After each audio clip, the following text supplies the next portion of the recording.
Hola, ¿qué tal? Buenas noches, qué bueno que nos acompaña hoy. Queremos responder cuando el adulterio arremete contra el matrimonio. En Malaquías capítulo 2, versículos del 1 al 16, pero en especial el texto clame. Mas diréis, ¿por qué Jehová ha testiguado entre mí la mujer de tu juventud, contra la cual has sido desleal, siendo ella tu compañera y la mujer de tu pacto?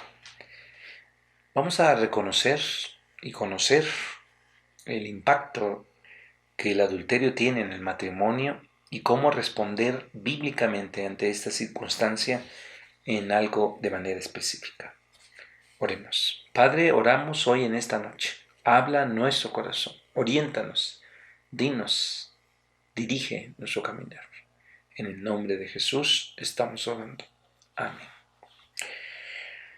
Uno de los mayores problemas sociales que enfrenta hoy la sociedad mexicana actualmente es la ola creciente de divorcios que va en aumento y más ahora en este tiempo. Dicen que este tiempo de pandemia ha incrementado la violencia enormemente. Miren, en el año 2008 se registraron 81.551 divorcios. En el 2007 fueron 77.000. En el 2006, 72.000. Por esa razón no deberíamos de extrañarnos el factor adulterio pudiera ser un detonante en este acelerado crecimiento de divorcio en nuestro país. Sabemos a través de la palabra las consecuencias desastrosas que trae el adulterio en el matrimonio. Muchas familias lo han padecido en carne propia. Las consecuencias pueden ser desastrosas que conllevan el adulterio en la relación matrimonial. Si usted o algún familiar ha pasado por la experiencia amarga del divorcio, comprenderá lo que estamos nosotros refiriéndonos. Pero ¿cómo podríamos responder como hijos de Dios ante el adulterio? ¿Cómo debemos actuar con el mundo como el mundo lo hace? ¿Existe alguna solución bíblica contra el adulterio que arremete en el matrimonio? ¿Cómo podemos hacer cuando las personas ofensoras persisten en el pecado de adulterio y desean seguir adelante? ¿Qué papel juegan los hijos o de qué manera les afecta? No hay duda que el adulterio es una circunstancia muy difícil y muy dolorosa. No solamente para el agraviado, sino también para los demás miembros de la familia. La buena noticia es la palabra de Dios que nos trae consuelo y esperanza para hacer frente contra el adulterio que arremete contra el matrimonio. El adulterio según la Biblia. Vamos a comenzar estudiando lo que el Antiguo Testamento dice sobre el adulterio. Aunque la poligamia era una práctica permitida en tiempos antiguos, como el caso de algunos patriarcas, como el caso de Salomón, que llegó a tener 700 esposas y 300 concubinas. Ahí en el primer libro de Reyes, capítulo 11, versículo 3. No era voluntad de Dios desde el principio. Recordemos lo que dice Génesis 2:24. Habla que el hombre dejará a su padre y a su madre y se unirá a su mujer, llegando a ser una sola carne. El plan de Dios siempre fue que existiera fidelidad entre ambos. Sin embargo, por la llegada del pecado, la poligamia fue permitida para solucionar algunos problemas de tipo cultural en el contexto del Antiguo Testamento. Hay otros pasajes que dan luz precisamente sobre el adulterio y nos dice la gravedad del asunto. Por ejemplo, José no quiso acostarse con la esposa de Potifar, ya que sabía que era una ofensa delante de Dios, ahí en Génesis 39:9. Y en el libro de Éxodo, nuestro Dios da los mandamientos a Moisés y en el sexto mandamiento está: no cometerás adulterio. Ahora bien, si las personas que pecaban contra adulterio y se les encontraba en el mismo acto, la pena recibida era la muerte por lapidación o por fuego. Dice Levíticos 20:10, Levíticos 21:9, Deuteronomio 22 del 22 al 24 y Juan 8 del 5 al 6. También el adulterio fue seriamente regulado por la ley mosaica, ya que si un hombre tenía dudas sobre la inocencia de su esposa o su esposo, tenía que presentar ante el sacerdote para realizar ciertos ritos y de manera poder comprobar la inocencia o culpabilidad. Podemos ver el castigo que hay en Números capítulo 5, del 11 al 33. Aunque algunos pudieron objetar que estas leyes solo favorecían a los hombres y les daban la libertad de adulterar, la verdad es que Dios también despreciaba el adulterio entre los varones. Podemos notar el caso de David, cuando se llega a Betsabé, la mujer de Urías. Dios le hace ver la gravedad de su pecado a través del profeta Natán y podemos ver las consecuencias dramáticas o drásticas que hay. Segundo libro de Samuel 12:14. En el Nuevo Testamento tenemos más luz sobre este tema. La palabra adulterio en el Nuevo Testamento proviene del mismo griego moiko y denota la relación ilegítima con la esposa con otro. Por eso debemos entender el adulterio en dos sentidos. Uno, para el hombre como para la mujer. El Evangelio, según San Juan, muestra que la ley mosaica hacía con las personas adúlteras. También notamos cómo Jesús mostró misericordia hacia esta mujer adúltera, como encontramos en Juan 8, de los versículos del 1 al 11. Aunque hay misericordia hacia esta mujer, sin embargo, Jesús da muestra que dicho comportamiento sigue siendo pecado y es grave, porque transgrede el plan divino de Dios por la pureza del matrimonio. Pero no solo eso, nuestro Señor le da un significado más profundo al enseñarnos que es un asunto del corazón. Mateo capítulo 5, de los versículos 27 al 30. No es que el Señor lo elimine, sino es la ética del reino de Dios. Toma dimensiones más profundas.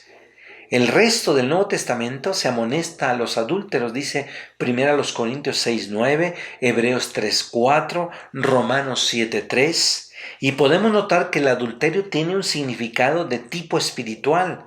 En el Antiguo Testamento, el pueblo podía mantener al margen de otros pueblos, evitando caer en adulterio, sirviendo a dioses ajenos. Pero en el Nuevo Testamento, la Iglesia de Cristo debe evitar amar al mundo o hacerse amigo del mundo para no caer en el adulterio espiritual, como dice Juan capítulo 4, versículo 4.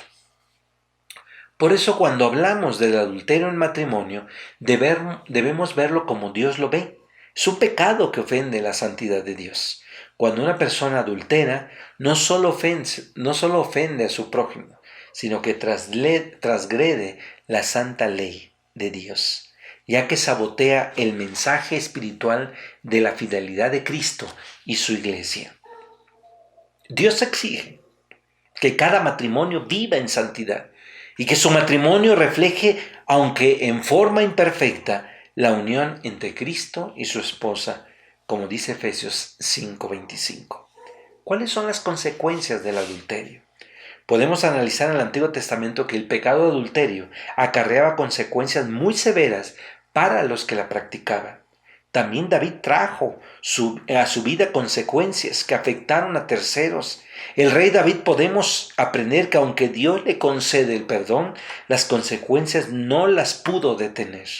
Con todo pecado hay consecuencias. El apóstol Pablo habla de las consecuencias del pecado en la ley de la siembra y la cosecha, como dice Gálatas 6:7. También debemos tener presente que Dios no puede ser burlado, que no nos saldremos con la nuestra, pues cosecharemos lo que hayamos sembrado. ¿Qué puede hacer la esposa o el esposo cuando pecan adulterando en su contra? Lo que hemos visto en muchas parejas al verse traicionados por el adúltero o adúltera reaccionan en forma natural o carnal. Si bien es cierto, es muy doloroso a esa experiencia, lo cierto es que es una oportunidad para moldear a Cristo. Este Cristo que tiene que vivir en nuestros corazones, forjar el carácter en estos momentos. Y algunas parejas, antes del adulterio, prefieren echar a la borda muchos años de matrimonio, cerrando su corazón ante esta ofensa. Otros incluso reaccionan de manera pecaminosa, trayendo aún más dolor del que ya padecía en la familia. La Biblia no aconseja nos aconseja a no devolver mal por mal, sino vencerlo con el bien, como dice Romanos capítulo 12, versículo 17. Debemos dejar que el Señor tome venganza, porque si nosotros tomamos justicia por nuestra cuenta, podríamos dar un mal testimonio a la iglesia, a nuestro prójimo y a nuestros hijos, como dice Romanos 12, 17 al 19. Lo tercero que podríamos decir es estar en oración y pedir ayuda o consejo a nuestros pastores antes de divulgar las cosas cuando ya estamos seguros de que es un hecho comprobable y no es un mero chisme. La oración nos dará la fortaleza para enfrentar el problema de una manera más bíblica, considerando que uno mismo pueda caer en ese pecado. Debemos ver el problema como personas que aún seguimos batallando con el pecado. Debemos ser aquellas personas que queremos decir que no que no estamos tentados para no podamos pecar, que tenemos que comprender esta lucha contra el pecado y ver cómo en nuestros matrimonios y cómo el taller donde Dios desea moldear nuestras vidas. La cuarta cosa es que debemos buscar la reconciliación antes de pensar en el divorcio como la mejor opción. ¿Sería posible el divorcio? Dice Mateo 5:32 y 1 Corintios 7:15.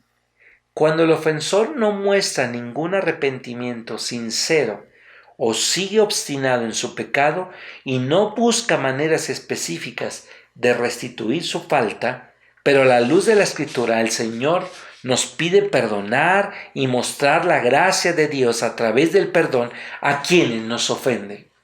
No es fácil, tengo que decirle que no es fácil. No debemos retroceder.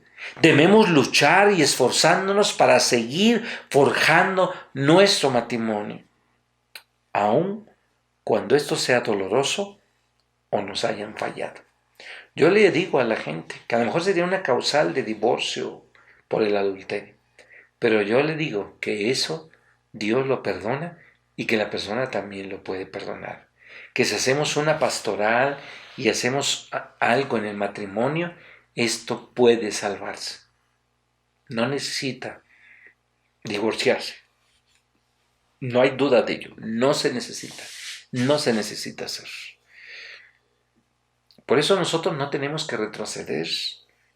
Nuestros pecados siendo como una deuda más grande, como esta parábola de los deudores, Mateo 18, 23 al 25. Como lo expresa Tomás, usted nunca hallará un esposo o esposa que no tenga pecado.